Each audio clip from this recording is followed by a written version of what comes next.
بسم الله الرحمن الرحيم إن الحمد لله نحمده ونستعينه ونستغفره ونعوذ بالله من شرور أنفسنا ومن سيئات أعمالنا من يهد الله فلا مضل له ومن يضلل فلا هادي له أشهد أن لا إله إلا الله وحده لا شريك له وأشهد أن محمدا عبده ورسوله أدى الأمانة وصدق بالرسالة وكشف الغمة ونصح الأمة وتركنا على المحجة البيضاء ليلها كنهارها لا يزيغ عنها إلا هالك فصلوات ربي وسلامه على المبعوث رحمة للعالمين بشيرا ونذيرا وداعيا إلى الله بإذنه وسراجا منيرا أما بعد Assalamualaikum warahmatullahi wabarakatuh.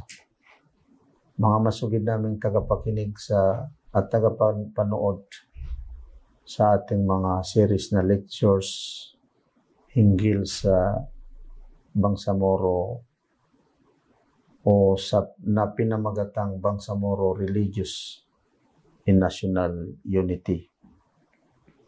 Mga giliw naming mga Bangsamoro, sumainyo ang kapayapaan, awa at mga biyaya ng Allah subhanahu wa ta'ala. Sa ngayon ay nasa ika-21 na episode na natin sa ating mga series na lectures. At ang tatalakay natin ay kabilang ay ang mga katangian upang sa gayon ay makamit natin ang samahan o makapagtatag tayo ng samahan sanhi upang makamit natin ang pagkakaisa ng mga Bangsamoro hinggil sa pananampalataya at pagkakaisa hinggil sa bayan. Isa sa mga katangian natin o magiging katangian natin na ito rin ay kabilang sa mga religious and human values ay ang pagiging, ang namamalaging tayo ay nakangiti. Isa yan sa mga katuruan sa atin ni Propeta Muhammad sallallahu alaihi wasallam. Lagi tayong nakangiti. Lagi tayong nakangiti ng mga Bangsamoro. Si Propeta Muhammad sallallahu alaihi wasallam ayon sa kanyang isa sa kanyang mga sinabi, tabassumuka fi wajhi akhika sadaqah. Ang pagngiti mo sa harapan ng iyong kapatid o sa mukha ng iyong kapatid ay charity, kawang-gawa. Kawang-gawa mga kapatid. Bakit hindi kawang-gawa na nagbibigay ka ng magandang balita sa kapwa mo na tao kapag ikaw ay nakangiti? Para kang nagbigay ng charity o kaya ay salapi. Higit pa sa pagbibigay ng charity o kaya ay salapi. Sinabi rin ni Propeta Muhammad sallallahu alaihi wasallam, la tahqiranna min al-ma'ruf shay'a walau an talqa akhaka biwajhin talq. Ito ay nagmula sa kay Abu Dharr al-Ghafari radiyallahu anhu na isinalaysay ni Muslim. Huwag mo mamaliitin ang isang mabuti na bagay kahit pa ang na ikaw ay mag-meet sa kapatid mo nang nakangiti ang iyong mukha o kaya ay yung malangkas kumbaga sa wika natin o kaya ay laging nakangiti ang iyong mukha. Isa yan sa mga katuruan natin. Katuruan sa atin ng ating pananampalatayang Islam. Bagkus ay isa yan sa mga human values na kinakailangan natin para sa gayon ay makapagtatag tayo ng samahan at makamit natin ang pagkakaisa. Mga kapatid, hindi natin maiwasan na minsan ay hindi magkakaintindihan. Hindi natin maiwasan minsan ay makaisip ng masama sa kapwa natin ng mga tao o kapwa natin ng mga Bangsamoro.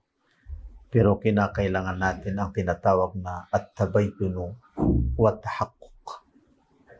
Kinakailangan natin na magiging katangian natin ang pag-uusisa o kaya ay paghahanap ng katotohanan.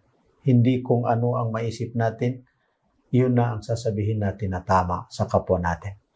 Kapag naisip natin o ano pa man ang nakita natin sa kapwa natin, mag-isip na tayo ng masama. Isa yan sa mga hindi karapat-dapat. Tingnan natin ang isa sa mga talata ng Allah subhanahu wa ta'ala sa Suratul Hujurat. In ja'akum fasiqun binaba'in fatabayyanu an tusibu qauman bijahalatin fatusbihu ala ma fa'altum nadimin. Kapag dumating sa inyo ang isang tao na nagbibigay ng mga balita, fatabayyan, kailangan na mag-uusi sa kayo. Kailangan na tingnan nyo kung ano ang katotohanan. Huwag niyo agad na paniwalaan. An tusibu qauman bijahalatin fatusbihu ala ma fa'altum nadimin. Sikapin nyo, iwasan nyo na makamit nyo o kaya ay matamaan kayo, matamasan nyo bilang mga tao ang pagkakamangmang at sanhi ng iyong pagiging mangmang na kayo ay magsisi sa iyong mga ginagawa. Napakaraming mga pangyayari nang dahil sa wala na yung pag-uusisa o kaya ay nang dahil sa kung ano ang naririnig natin, bagkus ay kung ano ang naiisip natin, kung ano ang nakikita natin, yun na ang susundin natin, yun na ang paniniwala natin. Isa yan sa mga ipinagbawal ng ating pananampalatayang Islam. Yaqulu Bakr ibn Abdullah Muzani rahimahullah. Isa ito sa mga pantas sa pananampalatayang Islam. Iyaka minal kalami ma min asabta fihi lam tu'jar wa in akhta'ta fihi athimta wa huwa su'u dhannika bi akhika al-muslim. Sabihan niya, ingatan mo ang iyong pagsasalita na kung tama ang sinabi mo, kung ang mga bagay na sinabi mo ay tama rin. Pero hindi ka pagkakalooban ng gantimpala. So, ibig sabihin wala kang mapapala sa tamang sinabi mo. Nagsumbong ka, tama ang isinumbong mo, pero hindi ka naman mapaggagantimpala ng Allah subhanahu wa ta'ala. Nagsumbong ka sa mundong ito, nagsumbong ka sa kataas-taasan, pero hindi ka naman gagantimpala ng Allah subhanahu wa ta'ala. Bagkus makakamit mo ang gantimpala ng Allah subhanahu wa ta'ala kung itago mo ang kahinaan, ang pagkakamali ng kapwa mo na tao. Higit sa lahat ang mga kapatid natin na mga Muslim. Man satara musliman, satarahullahu yawmal qiyamah. Sino man sabi ni Propeta Muhammad sallallahu alaihi wasallam, ang kanyang itago ang pagkakamali ng kapwa niyang Muslim, pagdating ng araw ng paghukom ay ipagtago ng Allah subhanahu wa ta'ala ang kanyang mga pagkakamali. Hindi siya papahiyain ng Allah subhanahu wa ta'ala.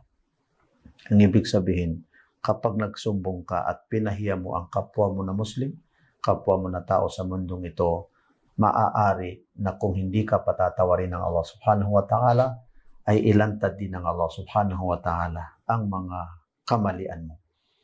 Kinakailangan din natin na maging katangian natin ang tinatawag na at-ta'anni wa adamil istihja'. Yung hindi tayo nagmamadali. Laging tayo ay hindi nagmamadali. Hindi pwede yung namamalagi tayong madaliin. Al-ajalatu minash shaitan. Alam natin yan mga kapatid natin ng mga bangsamoro. Ang pagmamadali ay mula sa kay Satanas.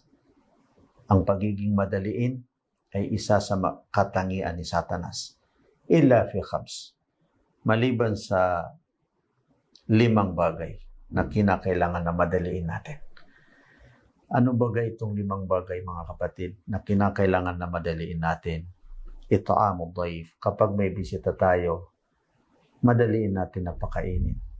Kapag may bisita, agad na pakainin. So, ibig sabihin, pagsalubong sa bisita at pagpapakain sa bisita. At tajhizil mayyit, kapag may namatay, ay dadamitan natin, paliguan natin kaagad, at dadamitan natin at ilibing natin kaagad. Ikalawa, na madaliin natin mga kapatid. Ikatlo, tazwijil bikr, ang dalaga ay paasawahin. Huwag tayo maghintay ng kung kailan pa makakasala ang ating mga anak, sapagkat maaaring magkaroon tayo ng, kung sila'y magkasala ng dahil sa atin, maaaring tayo rin ay may porsyento sa kanilang pagkakasala o pagkakamali. Ikapat, qada'ud dayn. Sikapin natin na mabilis o agad-agad na kung may utang tayo ay bayaran. Hindi yung bayaran panuntukan. Ibig sabihin, hindi na tayo makabayad kung hindi tayo sisingilin. Agad na agad kung mayroon tayong pambayad, kinakailangan na bayaran natin. Isa ito sa mga katangian na kailangan natin may remind sa lahat ng mga kababayan natin ng mga bangsamoro. Pwede tayo umutang mga kapatid, pero isa ito sa kinakailangan agad-agad na bayaran. Kinakailangan na madaliin ang pagbayad sa ating mga utang. Kung mamamatay tayo na mayroon tayong utang, alalahanin natin yung isa sa mga nabanggit na si Propeta Muhammad sallallahu alaihi wasallam, kapag may namatay, hindi siya agad na magdasal para sa kanya. Hindi siya agad na mailibing, kundi magtatanong si Propeta Muhammad sallallahu alaihi wasallam kung may utang ba siya. Kung may utang, hahanapin ni Propeta Muhammad sallallahu alaihi wasallam kung sino ang magbayad sa kanyang utang. Saka pagdasalan o magdasal si Propeta Muhammad sallallahu alaihi wasallam para sa kanya. Kapag nagkasala tayo mga kapatid, madaliin din natin na magsisisi at magbalik loob sa Allah subhanahu wa ta'ala. Thalathun yahzimna thalathan, sabi ng mga ulama, mayroong tatlong bagay na natatalo niya ang tatlong bagay. Tatlong bagay at natatalo niya ang tatlong bagay. Laynil kalam, yahzimul ghadab. Yung malambot na pagsasalita ay tatalonin niya ang galit. Kahit sino mang nagagalit, kapag hindi ka magalit at hindi mo lakasan ang pananalita mo, hindi mo tindihan, bagkus ay malambot ka magsasalita, mawawala rin ang kanyang galit. At kaanni yahzimun nadam, ang hindi pagmamadali, natatalo niya ang pagsisisi. Kailangan hindi ka magmadali. Imsakul lisani yahzimut tahukur. Ang pagkimkim sa ating mga dila, ang pagkontrol sa ating mga dila, natatalo niya ang pagmamadali. So, ang pinaka gusto natin dito mga kapatid sa tatlong bagay na ito ay ang hindi pagmamadali. Kinakailangan natin na para hindi tayo magsisi, huwag tayo magmamadali sa lahat ng mga desisyon natin. Kinakailangan na tayo ay maghihintay o kaya ay humingi ng patnubay sa Allah subhanahu wa ta'ala. Kabilang sa mga kinakailangan natin mga kapatid, para sa gayon ay magiging katangian natin upang makapagtatag ng magandang samahan ay ang pagiging positibo, mga giliw naming mga bangsamoro, at tafaul, sapagkat ang pagiging positibo ay mula sa Allah subhanahu wa ta'ala. Bagkus ay ang pagiging negatibo ay mula sa kay Satanas. Ang ibig sabihin ng at-tafaulu ay yakunal insanu ijabiyya. Ang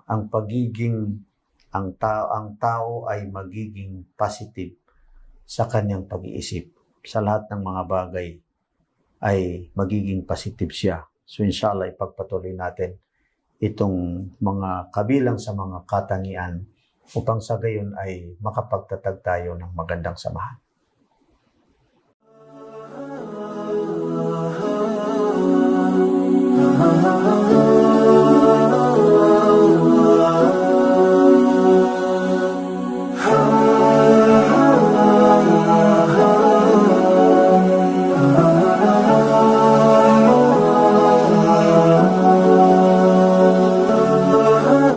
Mga giliw naming mga bangsamoro,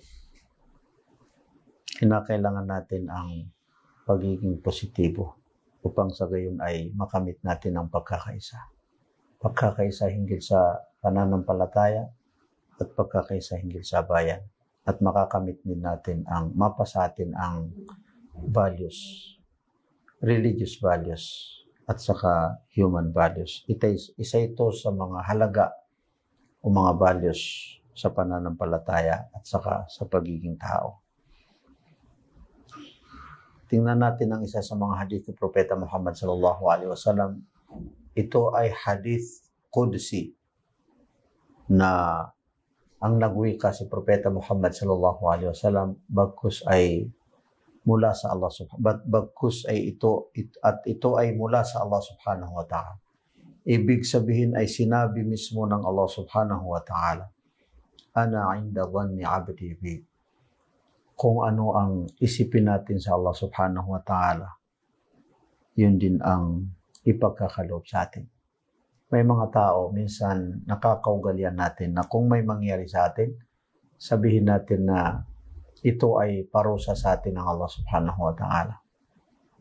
Kung ano ang mangyari sa atin, tatanggapin natin at huwag na tayo mag-isip pa kung ano ang mga dahilan sapagkat nangyari na, mga kapatid. La yamutanna ahadukum illa wa huwa yuhsinu dhanna billahi azza wa jalla. Rawahu Muslim. Isang hadith ni Propeta Muhammad sallallahu alaihi wasallam, hindi pwedeng mamatay ang isa sa inyo maliban kung siya ay binubutihan niya ang kanyang hinala sa Allah subhanahu wa ta'ala. So hindi siya maghinala ng masama sa Allah subhanahu wa ta'ala. La tadhunna li kalimatin kharajat min fi akhika illa khayra wa anta tajid lahu fil khayri mahmala. Isa ito sa mga katuruan o kaya ay nabanggit ni Umar ibn al-Khattab radiyallahu anhu. Si Umar ibn al-Khattab, kalugdan siya ng Allah subhanahu wa ta'ala, ay kabilang sa mga khalifa ni Propeta Muhammad sallallahu alaihi wasallam. Sabihan niya, wag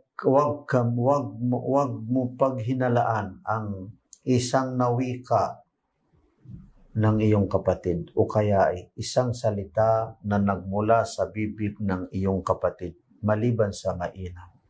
Huwag ka maghinala ng masama hanggat sa mayroong kang makitang kabutihan ng kanyang sinabi. Ibig sabihin, doon ka mag-speak sa mabuti. Doon ka mag-isip sa mabuti. Huwag mo isipin yung mga masama. Huwag ka mag-isip ng masama. Dhunnul mu'minina khayra, sabi ni Ali radiyallahu anhu. Si Ali ibn Abi Talib, na kabilang din sa mga khalifa o khulafa ni Propeta Muhammad sallallahu alaihi wasallam, sabihan niya, pag-isipan nyo o kaya'y maghinala kayo sa mga nananampalataya ng mabuti. Maghinala kayo sa mga kasamahan nyo ng mabuti. Huwag kayo maghinala ng mga masama. Tingnan nyo ang isa sa mga sinabi ng isang pantas na si Al-Allama Al-Sheikh Ibn Uthaymin rahimahullah. Sabihan niya, la takrah shay'an ikhtarahu Allah faqad yakhtaru Allah shay'an fihi maslahatun 'azimah. Huwag mo kasoklaman, sabihan niya, ang isang bagay na pinili sa iyo ng Allah subhanahu wa ta'ala. Kung may mangyari sa iyo, kung may pinagkaloob sa iyo ng Allah subhanahu wa ta'ala, maliit man o malaki, huwag mong kasoklaman sapagkat yan ay nagmula sa Allah subhanahu wa ta'ala. At katiyakan, kapag ang pumili sa iyo ay ang ating mahal na Panginoong Allah subhanahu wa ta'ala, katiyakan na yun ay mayroong mayroong kabutihan o kaya ay malaking kabutihan. Ibig sabihin, kapag ang pumili sa iyo ay ang Allah subhanahu wa ta'ala, pumili para sa iyo ng isang bagay, yun ay para sa iyo at ikabubuti mo at makakamit mo ang napakalaking bagay na mabuti para sa iyo. Tingnan natin mga kapatid ang itong sinabi ni Al-Shaykh Abdurrahman As-Sa'di rahimahullah.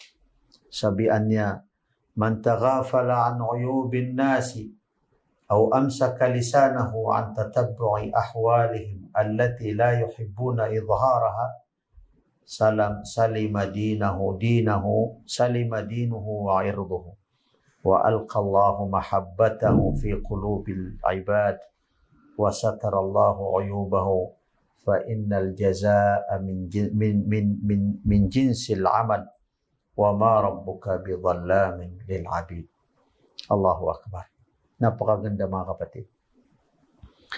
Sabihan niya, sino man na tao na kanyang tigilan na ilantad ang mga pagkakamali ng mga tao, yung kanyang kimkimin ng kanyang sarili, hindi niya pahiyain ang mga tao, o kaya ay kanyang kontrolin ang kanyang dila para sa pagsasabi ng masama sa mga tao, o kaya ay pagmamanman sa mga tao sa kanilang sa mga bagay na hindi nila gusto na mailantad. Salima dinahu wa irdahu, maging ligtas din, maging ligtas din siya sa kanyang pananampalataya at gayon din sa kanyang mga tinatawag na ird o kaya ay kahinaan. Wa alqallahu mahabbatahu fi qulubil ibad, at pagkatapos ay ipagkakaloob ng Allah subhanahu wa ta'ala ang pagmamahal sa kanya ng kanyang mga alagad. Ibig sabihin, mamahalin siya ng mga tao. Wa satarallahu uyubahu, at takpan din ng Allah subhanahu wa ta'ala ang kanyang mga pagkakamali. Sapagkat fa innal jazaa'a min jinsil amal, sapagkat ang gantimpala ay sumasang-ayon sa kung ano ang ginawa natin. Kung nagpahiya tayo sa mga tao, ano ang resulta mga kapatid? Ano ang gantimpalang mapapala natin? Pahiyain din tayo ng Allah subhanahu wa ta'ala. Nagkamali ang kapwa mo tao, inilantad mo ang kanyang pagkakamali, bagkus ay pinahiya mo sa buong sangkatauhan. So, kung sakali na ikaw ay magkamali, ano ang gagawin sa iyo ng Allah subhanahu wa ta'ala? Mga gili naming mga bangsamoro, kung pahiyain natin ang mga kapwa natin ng mga bangsamoro, sapagkat sila ay nagkamali, na lahat din naman tayo ay magkakamali. Ano baga kung tayo ang magkakamali? Saan tayo makapagtago? Nakikita tayo ng Allah subhanahu wa ta'ala. Pahihiyain din tayo ng Allah subhanahu wa ta'ala sapagkat yun ay resulta ng ating ginawa na pinapahiya natin ang kapwa natin ng mga tao. Wa ma rabbuka bidhallamin lil abid. Ang iyong Panginoon, ang Allah subhanahu wa ta'ala, ay hindi niya aapihin ang kanyang mga alagad.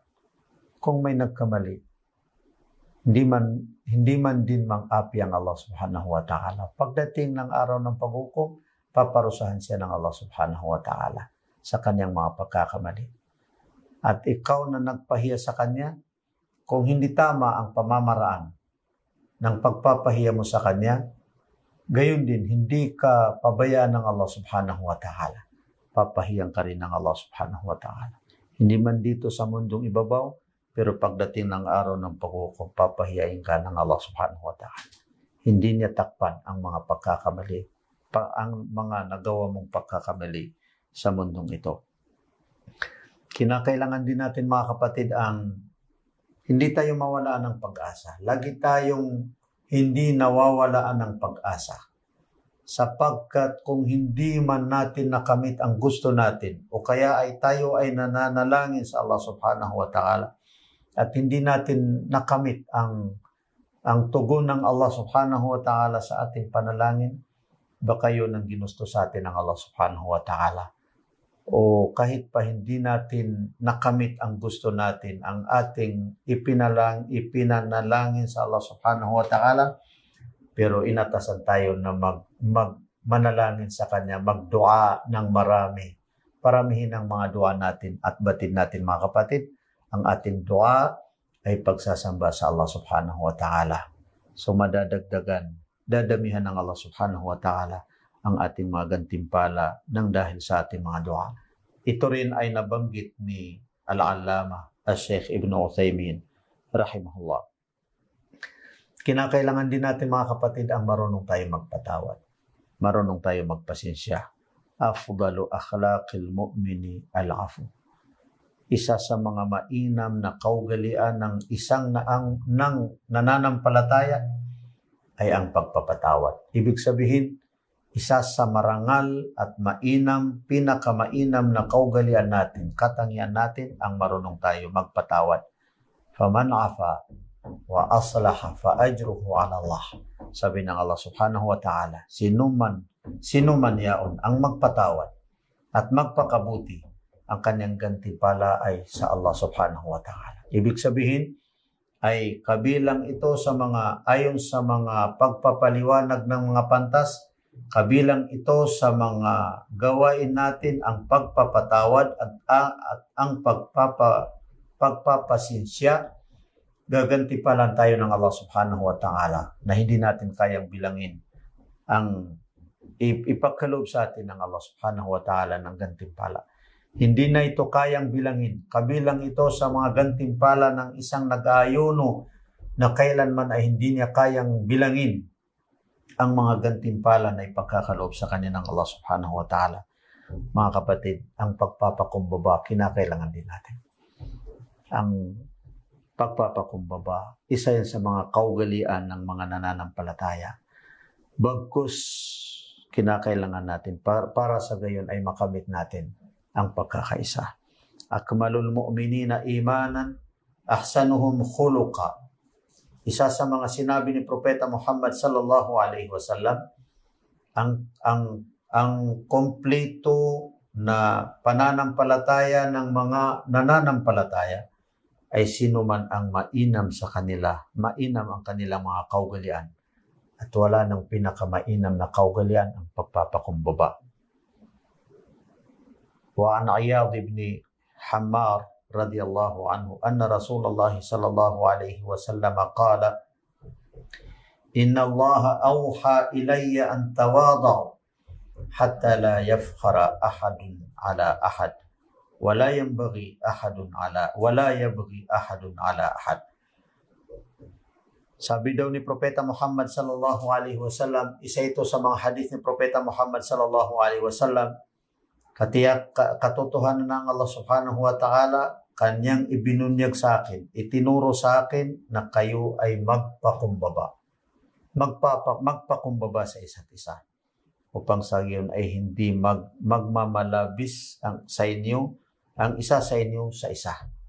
At hindi mang-api ang isa sa inyo sa isa. Sabi ng mga ulama, Tajul muru'ati at-tawadu. The crown of magnanimity is modesty or humbleness. Ang crown ng pagkatao, pagiging tao, o makatao ay ang pagpapakumbaba. Ang humbleness, pagpapakumbaba. Al-faqru laysa aiban. Ang pagiging mahirap, ito ay mga nabanggit natin sa mga naunang episode natin. Ang pagiging mahirap ay hindi yan ay masama, bagkus ang masama ay magmalaki ka sa mga mahirap. Yan ang masama. Samantala, ikaw lamang ay nilikha ng Allah subhanahu wa ta'ala mula sa alabok at ikaw rin ay babalik sa alabok. Kinakailangan natin, mga kapatid, ang pagpapakumbaba. Kinakailangan din natin, mga kapatid, ang hindi tayo magsalita. Kimkimin natin ang ating mga dila. Ang hindi tayo agad na agad magsalita. Iyaong tinatawag na as-samtu wa kaful lisan. Marahil ay sabi ni Ibnul Qayyim, ito ay mga nabanggit natin sa mga naunang episode natin, may pagdating ng araw ng paghukom, innal abda la ya'ti yawmal qiyamati bihasanatin amthal al-jibal fayajidu lisanahu qad hadamaha kullaha. Marahil ay pagdating ng araw ng paghukom, ang isang alagad ng Allah subhanahu wa ta'ala ay makikita niya ang mga biyaya o kaya ay mga kabutihan ng kanyang mga ginawa katulad ng mga kabundukan, pero ito ay sisirain lamang ng kanyang dila. Rahimallahu abdan qala khairan faghanim aw sakata an su'in fasalim. Sabi ni Propeta Muhammad sallallahu alaihi wasallam, kaawaan daw ng Allah subhanahu wa ta'ala ang isang alagad na nagsalita ng mabuti at siya ay may nakamit na mainam o mabuti. At siya ay tumigil na magsalita sa masama, pagkatapos ay naging mapayapa o kaya ay naging ligtas. Katulad nito na hadis ni Propeta Muhammad sallallahu alaihi wasallam, ang kanyang sinabi, "Qulu khairan tagnamu." Kayo ay magsalita ng mabuti upang sa gayon ay makakamit kayo ng mabuti. "Waskutu an syarrin taslamu." At itigil niyo ang pagsasalita ng masama upang sa gayon ay magiging maligtas kayo o kaya ay magiging mapayapa. Isa sa mga kainaman o kataasan ng kalooban ng tao ang hindi siya agad na magsalita. Lalong-lalo na sa panahon na hinihintay ng mga tao na ikaw ay magbunyag ng anumang salita. Minsan, nahihintay ka ng mga tao, inaakala nila na ikaw ay magsalita. So kung hindi ka magsalita, sabi ng ibang mga tao, yun ang mas mabuti sa iyo na hindi ka magsalita. Hindi lahat ng mga bagay o mga okasyon, kinakailangan na ikaw ay magsalita. Maraming mga sinabi ng mga pantas hinggil dito. Gayon din ang mga hadis ni Propeta Muhammad sallallahu alaihi wasallam. Kung magsalita ka ng mga makatotohanan, yung tinatawag na sidq, sapagkat ito ay mabuti at ang mabuti ay tungo sa paraiso ng Allah subhanahu wa ta'ala. Kung ikaw ay magsalita, huwag ka magsinungaling. Huwag ka magsalita. Wailun lilladhi yuhaddithu fayakdhibu liyadhaka bihi alqawma wailun lahu. Rawahu Abu Dawud. Masama ang hantungan ng sinumang nagsasalita at siya'y nagsisinungaling sa kanyang pagsasalita. Ang kanyang pakay sa kanyang pagsisinungaling ay para lamang makatawa ang mga tao, yung maging masaya ang mga tao sa kanya. Masamang hantungan, sabi ni Propeta Muhammad sallallahu alaihi wasallam. Maraming mga sinabi ni Propeta Muhammad sallallahu alaihi wasallam hinggil dito, mga kagiliw naming mga bangsamoro. Kung tayo ay magsalita, makatotohanan tayo sa mga sinasabi natin. Huwag tayo magsalita ng mga masama. Huwag nating kaligtan, mga kapatid, na isa sa mga katangian na kinakailangan natin para sa gayon makamit natin, makakapagtatag tayo ng magandang samahan, ang tinatawag na al-i'tirafu bil khata. Marunong tayo tumanggap ng pagkakamali. Marunong tayo tumanggap ng mga pagkakamali. Hindi mainam sa isang tao, sa atin na mga bangsamoro, na hindi tayo marunong magtanggap ng mga pagkakamali. Yaqulul imamu Muqbil bin Hadi al-Wadi'i rahimahullah, laysa at-tayyibu an yukhti as-shakhsu wa laysa al-'aybu an yukhti as-shakhsu walakin al-'ayba an yadhhara lahu al-haqqu thumma la yarji'u ilayhi. Hindi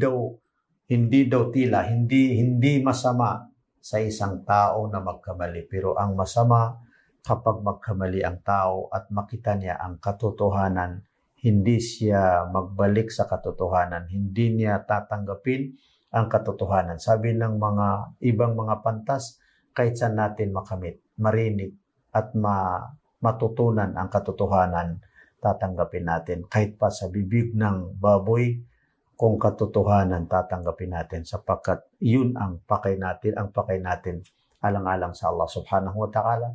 At para makamit natin ang pagkakaisa hinggil sa pananampalataya, at pagkakaisa sa bayan. Hanggang dito lamang mga kapatid. Wassalamualaikum warahmatullahi wabarakatuh.